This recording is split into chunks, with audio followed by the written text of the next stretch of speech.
पराक्रमी हनुमान जी विचार करने लगे कि सीता का अनुसंधान करते करते मैंने गुप्त रूप से शत्रु की शक्ति का पता लगा लिया है तथा राक्षस राज रावण के प्रभाव का भी निरीक्षण कर लिया है। जिन सीता जी को हजारों लाखों वानर समस्त दिशाओं में ढूंढ रहे हैं, आज उन्हें मैंने पा लिया है। ये शोक के कारण व्याकुल हो रही है, अतः इन्हें सांत्वना देना उचित है, परंतु राक्षसियों की उपस्थिति में इनसे बात करना भी मेरे लिए ठीक नहीं होगा। अब मेरे समक्ष समस्या यह है कि मैं अपने इस कार्य को कैसे संपन्न करूं। यदि रात्रि के व्यतीत होते होते मैंने सीता जी को सांत्वना नहीं दिया तो निसंदेह ये सर्वथा अपने जीवन का परित्याग कर देंगी। यदि किसी कारणवश मैं सीता से ना मिल सका तो मेरा सारा प्रयत्न निष्फल हो जाएगा। रामचंद्र और सुग्रीव को सीता के यहाँ उपस्थित होने का समाचार देने से भी कोई लाभ नहीं होगा, क्योंकि इनकी दुखद दशा को देखते हुए यह नहीं कहा जा सकता कि ये किस समय निराश होकर अपने प्राण त्याग दें।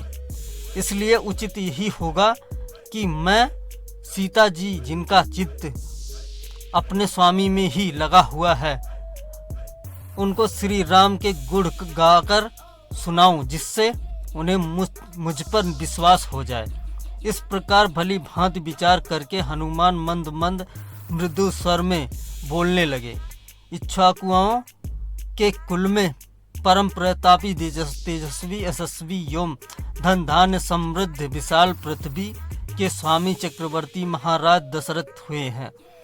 उनके ज्येष्ठ पुत्र उनसे भी अधिक तेजस्वी, परम प्रक्रमी, धर्मपरायण, सर्वगुण संपन्न, अतीव दयानिधि श्री रामचंद्र जी अपने पिता द्वारा की गई प्रतिज्ञा का पालन करने के लिए अपने छोटे भाई लक्ष्मण के साथ, जो उतने ही वीर पराक्रमी और भ्रात भक्त हैं, 14 वर्ष की वनवास की अवधि समाप्त करने के लिए अनेक वनों में भ्रमण करते हुए चित्रकूट में आकर निवास करने लगे। उनके साथ उनकी परम प्रिय पत्नी महाराज जनक की लाडली सीता जी भी थीं।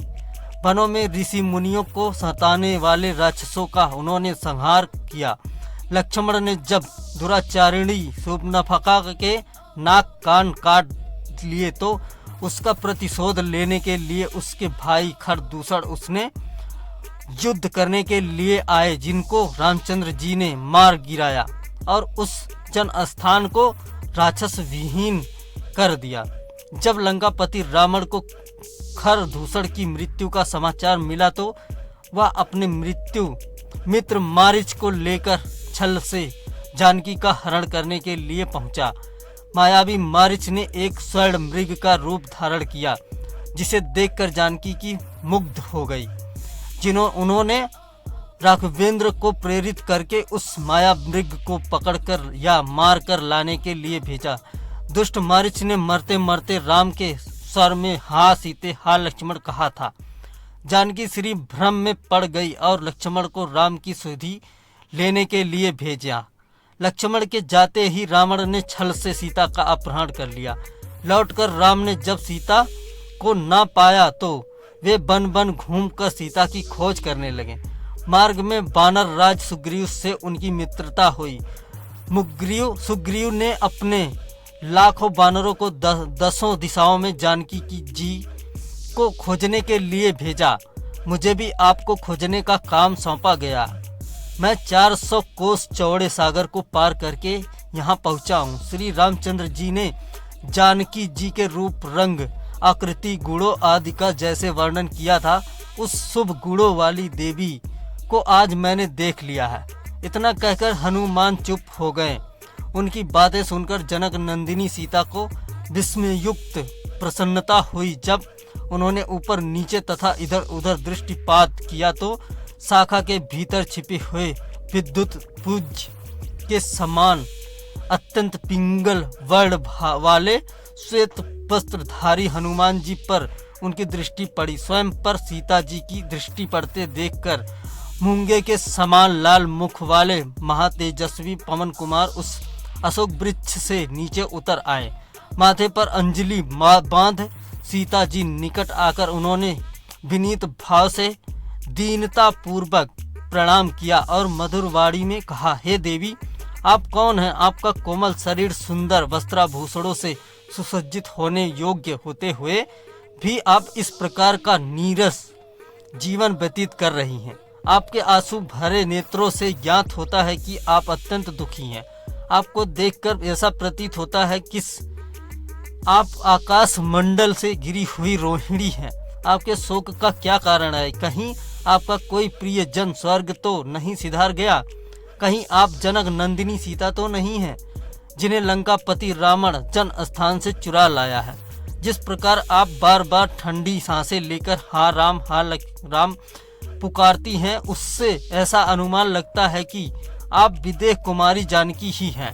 यदि आप सीता जी ही हैं तो आपका कल्याण हो। आप मुझे सही सही बताइए, क्या मेरा यह अनुमान सही है?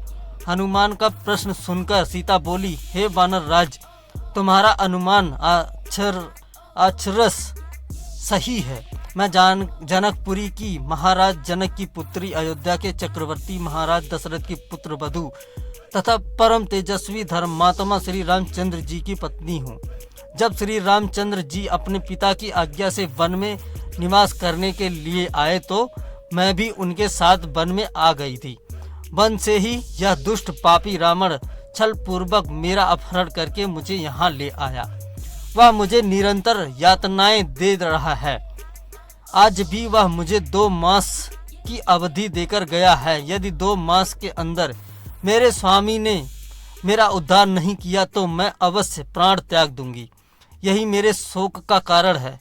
अब तुम मुझे कुछ अपने विषय में बताओ।